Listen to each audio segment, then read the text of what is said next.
अरे ओछू नाक पण असली नाक। MDH काश्मीरी लाल मरचानी पाउडर। MDH। અને સમાચારો કામ ઝડપી અને સરળ બને તે માટે સરકારી કચેરીઓ દ્વારા પણ ડિજિટાઇઝેશન પર ભાર મુકાયો છે।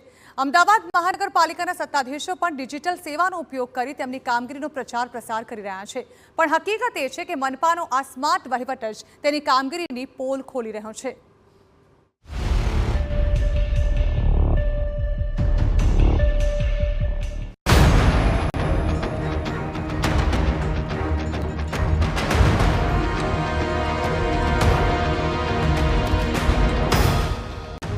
મેટ્રો સિટીમાં ખરાબ રસ્તા, મનપાના સમારકામના દાવા।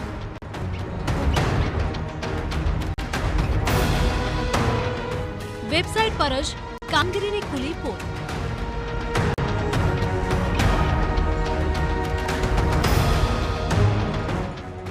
મનપા સામે જનતાનો શાબ્દિક રોષ।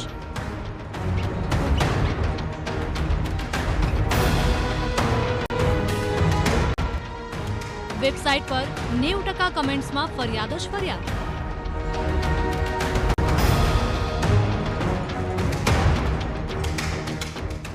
મનપાની કામગીરી સાચી તો પ્રજામાં કેમ નારાજગી? સ્માર્ટ સિટી ગણાતા અમદાવાદમાં મનપા પણ સ્માર્ટ કામગીરી કરી રહી છે, પણ વધુ સ્માર્ટ બનવાના ચક્કરમાં તેની જ કામગીરીની પોલ ખુલી ગઈ છે। શહેરમાં નવા રોડ બનતા હોય, જૂના રસ્તાનું સમારકામ કરાતું હોય, શહેરની સ્વચ્છતા સંબંધિત કોઈ પણ કામગીરી હાથ ધરાઈ હોય કે પછી ગેરકાયદે બાંધકામ તોડવાનું કામ ચાલી રહ્યું હોય, આ તમામ સંબંધિત વિગતોને મનપા તેની વેબસાઇટ પર અપડેટ કરતી રહે છે। પરંતુ તમને જાણીને નવાઈ લાગશે કે આ અપડેટ મૂક્યા બાદ ભાગ્યે જ મનપાને કોઈ નાગરિકની પ્રશંસા મળતી હશે। લોકોની આવેલી કમેન્ટ્સ જ એ વાતની સાબિતી આપે છે કે 90%થી વધુ લોકોમાં નારાજગી જ હોય છે। કામગીરીને લઈને મનપાને કોઈ સલાહ સૂચન અપાયેલી જોવા મળશે અથવા તો લોકો રોષ ઠાલવતા નજરે પડશે।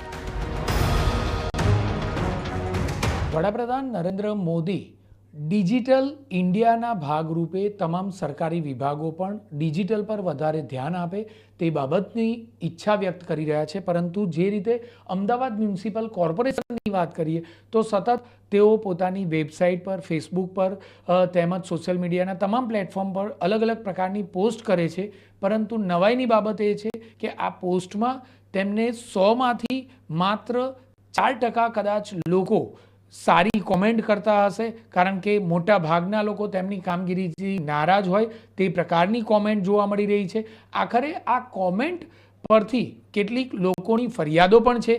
આ ફરિયાદોનું પણ જો યોગ્ય રીતે નિરાકરણ લાવવામાં આવે તો કદાચ અમદાવાદ મહાનગરપાલિકા દ્વારા જે ફરિયાદો છે તે મહદઅંશે સોલ્વ કરવામાં ખૂબ જ સરળતા રહે, પરંતુ આખરે આ તસ્દી લે તો કોણ લે તે સૌથી મોટો પ્રશ્ન છે। કમેન્ટ્સ પર નજર કરીએ તો મોટાભાગે અમદાવાદીઓ રસ્તા મુદ્દે જ મનપા પર રોષ ઠાલવી રહ્યા છે। ખરાબ રસ્તાથી કંટાળેલ એક વ્યક્તિએ લખ્યું છે કે અમે હવે ઉડતા વ્હીકલ લાવી દઈશું, તમે હવેથી રોડ બનાવતા જ નહીં, કઈ પ્રોબ્લેમ જ નહીં રહે। અસલાલીથી બાકરોલ જવાના રસ્તે બનેલા બ્રિજનું દર વર્ષે સમારકામ થાય છે। જેવો વરસાદ શરૂ થાય તેવો રસ્તો પાછો જેમનો તેમ થઈ જાય છે। રસ્તાના સમારકામમાં કેવા મટીરીયલનો ઉપયોગ થઈ રહ્યો છે?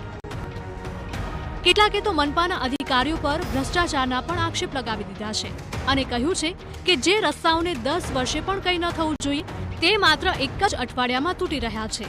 3% કામ અને 97% ભ્રષ્ટાચાર। અંગ્રેજી ભાષામાં લખવાથી કચરો સોનું ન થઈ જાય, ભ્રષ્ટાચાર તો ભ્રષ્ટાચાર જ રહે।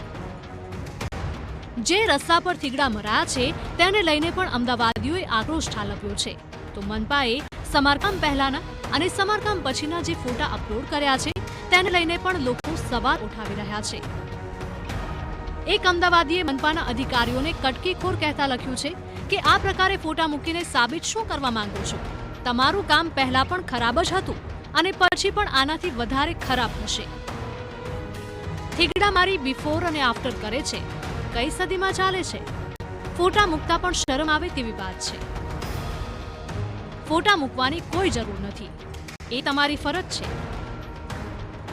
આ તમને જોઈને નહીં, મોદી સાહેબને જોઈને પબ્લિક સહન કરે છે એ સમજી લો।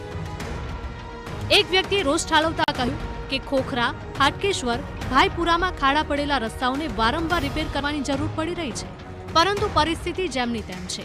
લોકો ટેક્સ તો સમયસર આપી રહ્યા છે, પરંતુ તેમની સમસ્યાઓનું નિવારણ જ નથી આવી રહ્યું. કોર્પોરેશનની વેબસાઇટ પર તેમજ સોશિયલ મીડિયા પર લોકો જબરદસ્ત આક્રોશ ઠાલવી રહ્યા છે. કેટલાકે તો ત્યાં સુધી કહી દીધું કે ફોટા મૂકવાનું બંધ કરો અને શરમ કરો. પરંતુ અહીં શરમ આવે કોને? સોશિયલ મીડિયા પર સમસ્યાઓનો રાફડો ફાટ્યો છે. જરા એક નજર કરો. લોકોનો આક્રોશ જોઈને પણ પાલિકાના અધિકારીઓના પેટનું પાણી પણ નથી હલી રહ્યું. જ્યારે આ અંગે અમે પાલિકાના અધિકારી સાથે વાતચીત કરવાનો પ્રયાસ કર્યો ત્યારે તેમણે શું કહ્યું, જરા તે સાંભળો. જે રોડની ડીએલપી 3 વર્ષની 60 ફૂટની નીચેના રોડની ડીએલપી આપણે 3 વર્ષની હોય છે, 60 ફીટ ઉપરનાની ડીએલપી પીરિયડ 5 વર્ષનો હોય છે. જે ડીએલપી પીરિયડ પતી ગયા હોય એના ચોમાસું ચાલુ થયું છે, પણ અમારી 26 તારીખની રોડ એન્ડ બિલ્ડિંગ કમિટીમાં અમારા નવરાત્રિ પહેલાં લગભગ અમે રીસર્ફેસના કામો 7 એજન્સીઓ આપણી પાસે તૈયાર છે અને કોર્પોરેશનનો પ્લાન્ટ બી આપણી પાસે 24 કલાક ચાલુ રહે છે સતત, એ બી તૈયાર છે. લગભગ નવરાત્રિ પહેલાં અમે રોડના રીસર્ફેસના કામ આખા અમદાવાદમાં પૂર્ણ કરવા જઈ રહ્યા છીએ. અત્યારે નેગેટિવ કોમેન્ટ ચોમાસાના હિસાબે થોડી રહેવાની, રીસર્ફેસ કરવાના. હવે આપણે નવરાત્રિ આ બીજો તબક્કો પતો વરસાદ નવરાત્રિ પહેલાં આપણે ચાલુ કરીએ છીએ. સાંભળ્યું તમે? મનપાને તો એમ જ લાગે છે કે જાણે 100% કામગીરી કરી છે. ત્યારે સવાલ એ છે કે પ્રજા પરેશાન કેમ છે?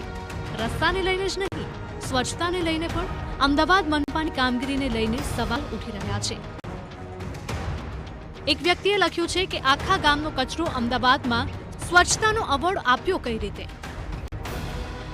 એટલું જ નહીં, મેટ્રો સિટીના દાવા વચ્ચે કેટલાક વિસ્તારોમાં ગટરના પાણી બેક મારતા હોવાની ફરિયાદ ઉઠે છે, તો ફેક્ટરી માલિકો દ્વારા કેમિકલયુક્ત ગંદુ પાણી સીધું જ સાબરમતી નદીમાં છોડાતું હોવાના પણ આક્ષેપ થઈ રહ્યા છે.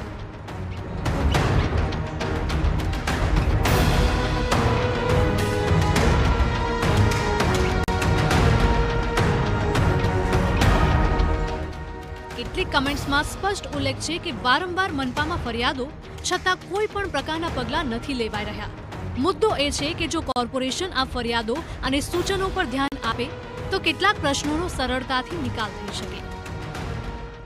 કોઈ પણ પ્રકારનું જો કોઈ પોસ્ટ કરવામાં આવતી હોય તે હેલ્થની કામગીરી હોય તો તેની નારાજગી પણ આ કોમેન્ટમાં જોવા મળતી હોય છે. આ ઉપરાંત દબાણ ખાતા દ્વારા જો કોઈ પણ પ્રકારે દબાણ દૂર કરવામાં આવ્યું હોય તો તે બાબતની પણ નારાજગી જોવા મળે છે. અને મહદઅંશે સૌથી વધારે રોડની કામગીરીથી એટલે કે ઇજનેર વિભાગની કામગીરીથી નારાજગી લોકોમાં ઉડીને આંખે વળગે તે પ્રકારની છે. પરંતુ આખરે આ બાબતને ગંભીરતાથી લે તો કોણ લે તે સૌથી મોટો પ્રશ્ન છે. તેમ છતાં અમદાવાદ મ્યુનિસિપલ કોર્પોરેશન સતત અલગ અલગ પ્રકારનું પોસ્ટ કરવાનું, પોતાનું કામ બતાવવાનું સતત તેને ચાલુ રાખ્યું છે અને લોકો પણ આ બાબતે ટીકા ટિપ્પણી કરવાનું ચૂકતા નથી.